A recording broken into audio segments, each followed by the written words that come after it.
Hello दोस्तों, UPSC ज्ञान दैनिक इस बेस्ट प्लेटफॉर्म पर आप सभी का स्वागत और अभिनंदन है। आज हम बात करेंगे फटाफट, आज एकदम रैपिड फायर की तरह, ठीक है ना। एकदम आपको फटाफट रिवीजन कराएंगे भारत की अनुसूचियां, जो संविधान की अनुसूचियां है। कुल कितनी वर्तमान में आपकी 12 अनुसूचियां हैं। मूल संविधान में 8 अनुसूचियां थी। इनकी आज बात करेंगे एकदम खटाखट 5 से 7 10 मिनट के अंदर अंदर का ये वीडियो होगा, तो आप सभी लोग देखना ना भूलें। धमाकेदार ये अनुसूचियां होने वाली हैं। संविधान की बात छोटी छोटी जो आपके एग्जाम में पूछी जाती, एग्जाम ओरिएंटेड बात करने वाले हैं आप सभी से। मैंने पहले भी ये बात कही थी। तो बात करेंगे आज अनुसूची की, ठीक है। किसकी? अनुसूची की, ठीक है ना।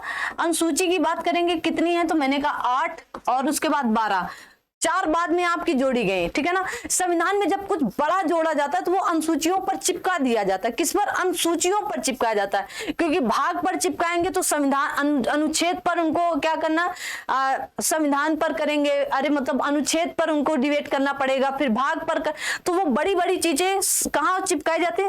अनुसूची पे चिपकाई जाती है।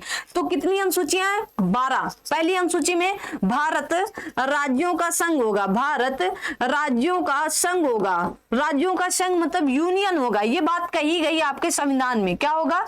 यूनियन होगा, ठीक है ना। यहाँ पर यूनियन पर जब आपके वीपी मेनन और जब आपके सरदार वल्लभ भाई पटेल 552 रियासतों को 549 तो आराम से मिल गई थी, लेकिन 3 ऐसी थी जैसे आपका जूनागढ़, हैदराबाद, जम्मू कश्मीर, जो मिलने में बड़ी दिक्कतें हो रही थी। तो किसी को विलय पत्र के द्वारा, किसी को पुलिस कार्रवाई के द्वारा, किसी को ऑपरेशन पोलो के द्वारा उनको भी जोड़ लिया गया, ठीक है ना। इसी में बताया गया संविधान 28 राज्य और 8 केंद्र शासित प्रदेश हैं। कितने? 28 राज्य और 8 केंद्र शासित प्रदेश हैं। बात करेंगे जब डिटेल में बात आएगी तो उसकी भी बात करें। दूसरे में कहा गया वेतन। भाई संविधान बनने के बाद ही तुरंत कहा गया भाई पैसे के बिना काम नहीं होने वाला, तो दूसरी अनुसूची में वेतन। तीसरे में कहा गया उसके बाद शपथ, ओथ, शपथ मतलब शपथ कैसा होगा? तो संविधान सेना का शपथ दूसरा होता है, राष्ट्रपति जी का शपथ दूसरा होता है, पुलिस का शपथ दूसरा। तो यहां पर शपथ के विषय में बात कही गई। चौथी अनुसूची में कहा गया राज्यसभा में सीटों का आवंटन जनसंख्या के आधार पर होगा। सीटों का आवंटन, ठीक है ना। आवंटन कैसा होगा? तो जनसंख्या के आधार पर होता है। उत्तर प्रदेश में सबसे ज्यादा जनसंख्या, तो उत्तर प्रदेश की सबसे ज्यादा सीटें हैं, ठीक है ना।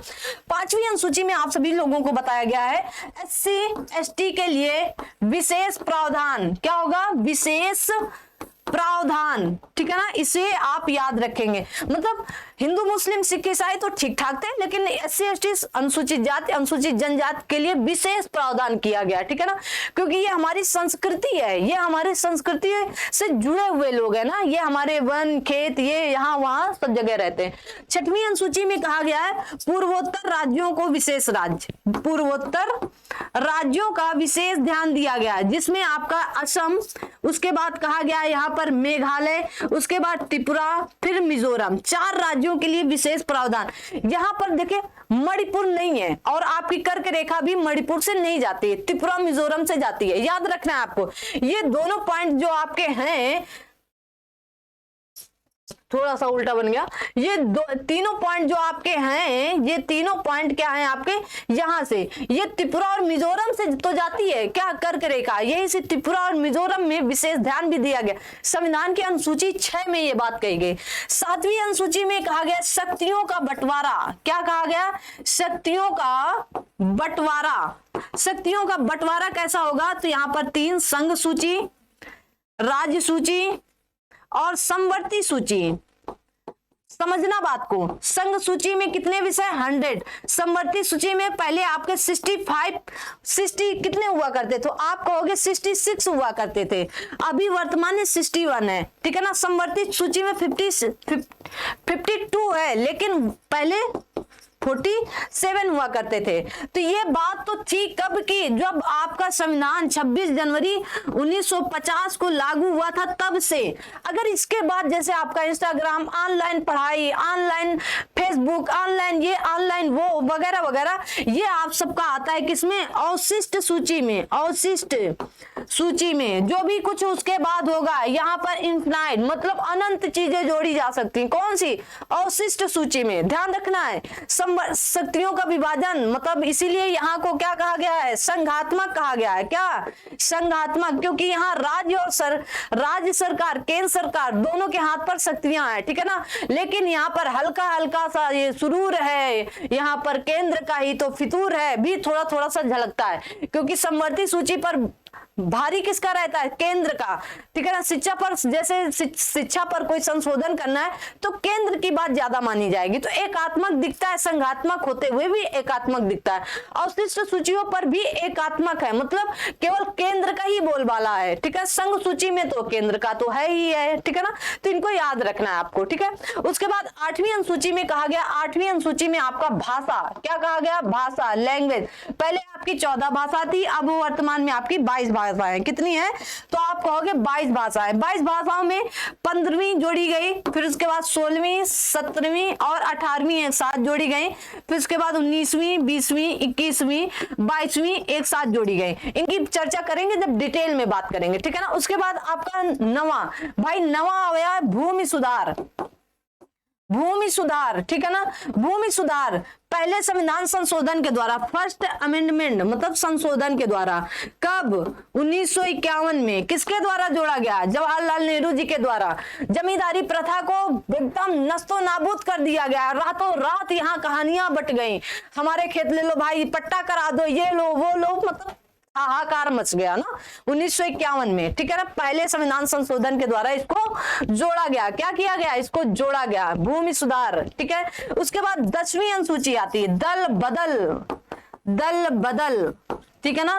52वें संविधान संशोधन के द्वारा, 52वें संविधान संशोधन के द्वारा 1985 में, कब? राजीव गांधी के समय में। यहाँ पर विधायक, सांसद जीतने के बाद पार्टियां चेंज कर लेते थे। क्या करते थे? पार्टियां चेंज कर लिए तुरंत, भाई हम इनके साथ जाएंगे। अब इन्होंने संशोधन किया 92वें संविधान संशोधन के द्वारा 1950। ना भाई, जीतने के बाद तुम्हारे बस में कुछ ना है, करना है तो पहले कर लो, पार्टी लेना है तो आप पहले चले जाओ, लेकिन जीतने के बाद जिस पर जीते वहीं तक टिके रहोगे। ये बहुत अच्छा संशोधन था, ठीक है ना, ये बहुत अच्छा संशोधन था। 11वां संविधान संशोधन, पंचायती राज, कब आया? 73वें संविधान संशोधन के द्वारा। कब? 1993 में। लोग कहेंगे 1992 में, 1992 बना था, 93 में लागू हुआ था, राजस्थान के नागौर से लागू हुआ। अगर महात्मा गांधी जी जीवित होते तो इस संविधान के साथ चिपक कर आता। उनका कहना था पहले गांव मतलब विलेज सिटी बनाओ, विलेज स्मार्ट सिटी बनाओ, विलेज स्मार्ट सिटी बनाओ। उनका कहना था VSC बनाओ, तब उसके बाद सिटी अपने आप स्मार्ट हो जाएगी। तो यहाँ पर तो जब गोबर छाप, हम भी गांव से, तो गोबर छाप जब हम लोग यहीं से हैं तो यहाँ भी गोबर छापेंगे हम लोग ना, यहाँ पर पथवा करेंगे दीवारों पर, तो जाहिर सी बात है कि हम जब जैसे हैं वैसे ही रहेंगे ना। तो इसलिए पहले गांव को स्मार्ट बनाओ। आने में इतना इसको बहुत लेट हो गया था, बहुत लेट। अब गांव में हम लोग कोई भी बात होगी तो राज्य या प्रधानमंत्री या मुख्यमंत्री के पास नहीं जाएंगे, प्रधान के पास जाएंगे। तो थोड़ा सा इसको पंचायती राज, पंचायत जाएंगे, बात रखेंगे, वहां पर बात करेंगे, तो लेट हो गया था इसको आने में। 12वीं अनुसूची में कहा गया नगर पालिका। अगर कोई भी बात होगी तो आप सीधा सांसद के पास नहीं जा सकते हो, वो तो यमराज का दूसरा रूप है, वो तो यूसर का रूप है। यमराज छोड़ो, यूसर का दूसरा, कहते भगवान एकदम गॉड का दूसरा रूप है। कौन? तो आप कहोगे सांसद लोग। ये 74वें संविधान संशोधन के द्वारा है, 74वें संविधान संशोधन के द्वारा 1993 में, ठीक है ना। लागू कब हुआ? 1994 से, ठीक है। कब लागू हुआ? 1994। ये आपकी महत्वपूर्ण अनुसूचियां थी, फटाफट एक बार रिवीजन करेंगे हम लोग, जैसे कहा 10 मिनट के अंदर, तो 10 मिनट के अंदर का वीडियो। पहले में भारत राज्यों का संघ होगा, दूसरे में वेतन, तीसरे में शपथ, चौथे में राज्यों में सीटों का आवंटन, राज्यसभा में सीटों का, 5वें में SC/ST के लिए, 6वें में मेघालय वाला, असम, मेघालय, त्रिपुरा, मिजोरम, पूर्वोत्तर राज्यों के लिए, 7वें में शक्तियों का बंटवारा, 8वें में भाषा, 9वें में भूमि सुधार, 10वें में दल बदल और 11वें में पंचायती राज व्यवस्था, जो 73वें संविधान, 12वें में नगर पालिका, ठीक है ना। इनको फटाफट आप सभी लोग एक बार देख के कंफर्म कर लेंगे, नोट कर लेंगे, इससे शॉर्टकट में आपको नहीं बताया जाए। थैंक यू सो मच, मिलते हैं अगली क्लास में, तब तक आप सभी लोग अपना ध्यान रखें, अपने साथ सभी अपनों का ध्यान रखें। थैंक यू सो मच, जय हिंद, जय भारत।